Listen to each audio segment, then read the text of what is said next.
Institucionet shtetërore të rilindjes kanë hapur thesin për fushat, duke shpërndar paratë e popullit për oligarkët, një përkthyes qartazi në vota. Në tenderin e radhës që do të analizojmë, Gentian Logo, drejtori i ujësjellës kanalizimeve në Gjirokastër, i ka premtuar ujë banorëve të varfër të fshatrave Fushbar dhe Zhulat, duke i sjellë të premtuarin oligarkët e jugut, gjikurit. Pra një rrugë dhe dy punë, mbi 2.2 miliard lek thesi për Milon e të birin Lencin. Votat që mbledhen këta të fundit për partin plus votat e fshatarëve të Gjirokastrës, se pas 12 viteve në pushtet do të furnizohen me ujë 24 orë. Tenderi është shënuar me flamur të kuq për 2 motive: skualifikimin të gjithë operatorëve që kanë marrë pjesë në këtë garë dhe skualifikimin e ofertës më të ulët. Qartazi, kjo procedurë prokurimi publik ka qenë stisur për gjikurin dhe partnerët e tyre, ECO Eco Partners në pronësi të Emiliano Di Lilaj, Miguel Ali dhe Kevis Sino,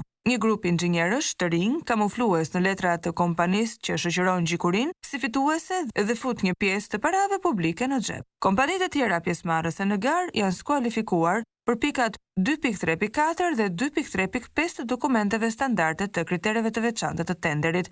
Qartësisht, kriteret specifike të procedurës së prokurimit janë formuluar që fituesi i këtij tenderi të shpallet gjikuria dhe partneri fantazmëm.